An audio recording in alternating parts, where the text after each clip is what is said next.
What is up, everybody? How's it going? Is my face showing up on this thing? Last time it wasn't. Y'all don't need to see me anyway. We did Enphase the other day. I said, is it coming back down? Probably. It was at 35.20. Let's see where it's at today. Enphase 34.52. So not a big deal. When we covered it the other day, this bottom of this candle was bumping up against this line here, and you see it's not looking very promising. The next one we covered was WeRide.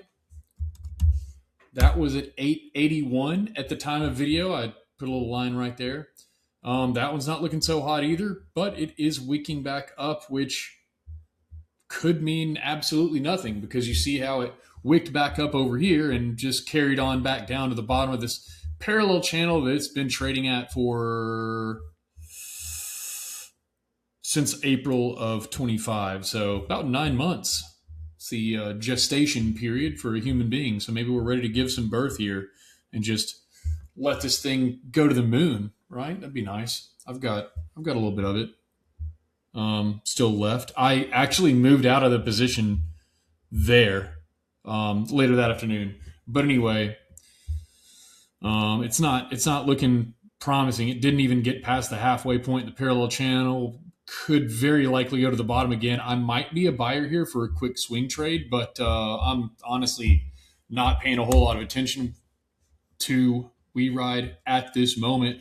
Third video I made was Ethereum, which at the time of posting was 32.15. I said it's going to 2,150. It's going to 2,150. Is it on the way there? Ho, Lord. Yes, it is. We have put in a red candle to the tune of 7.85% in the loss column for Ethereum. It may have broken down out of this parallel channel, but you can also just move the parallel channel and, see, oh, look, line it up with the bottom of this candle and you're kind of, maybe you're not in that bad a shape. So I mean, it kind of works here as well. If you actually make that top, see that this candle right here, if you line the top up there and just let it tag, that actually still makes sense. So what we could be looking at here with Ethereum, we should have just completely disregarded this little wedge pattern that's this line and then this line. Sorry. It was this line, and then it broke down out of it. But, these are probabilities. Who's to say that was even the thing we were supposed to be looking at? There are quite a few things. Let's take a look and see if there's another support level here, right?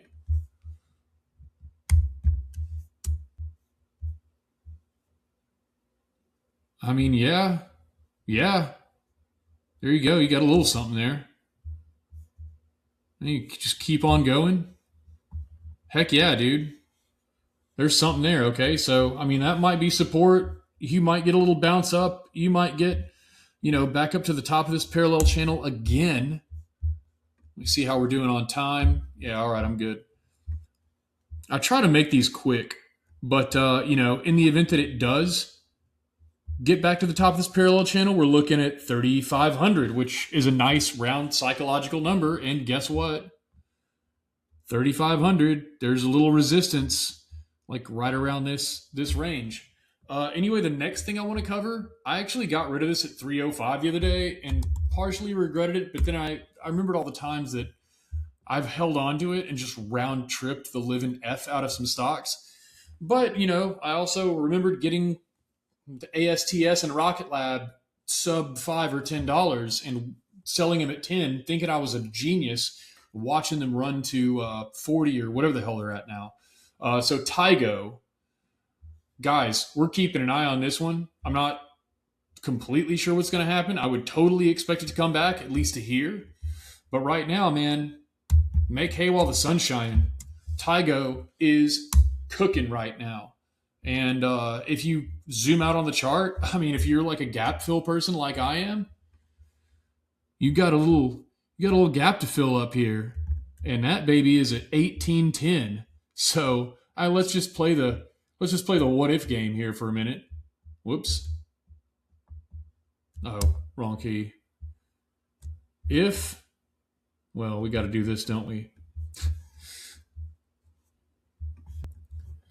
If this were to keep on trucking, it's not going to go straight up there, but I mean, you're looking at a 5-bagger, right?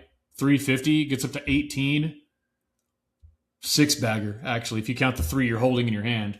It's always tricky with percentages because, I started charting in crypto where we'd say like, oh, this is a 5x or it's a 10x. And now in stocks, I'm dealing more in percentages. So having to convert those 400% is not a 4x.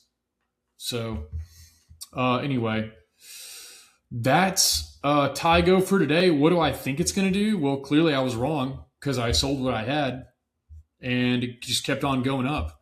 But if I were to venture a guess, I'd put one here, put one there, and I'd bring this out to, well, not too far. Bring it out to about maybe, heck, even bring it back to there. Sometimes some of these are like an anomaly, and you have to treat it like, well, oh yeah, that one looks a little more like something. So let's say that's the line. All right, and you pull a fib, see where it started running, boom, and you're at 350. Let's say you close at 350 today. I mean, look at that. Look at that 618. You want, when things start to line up like this, you want to see closeness and even an intersection here. So the 618 in this line, they're converging. This sometimes can be a magnet for price action. Anyway, guys, this is a mid to small cap. I've kind of gone over the amount of time I wanted to spend on this today. TYGO, I like it. I don't know how much I like it for how much it's run. So let's keep an eye on it. Everything else has been looking good so far. We're 3 for 3 and trade well. We'll see you next time.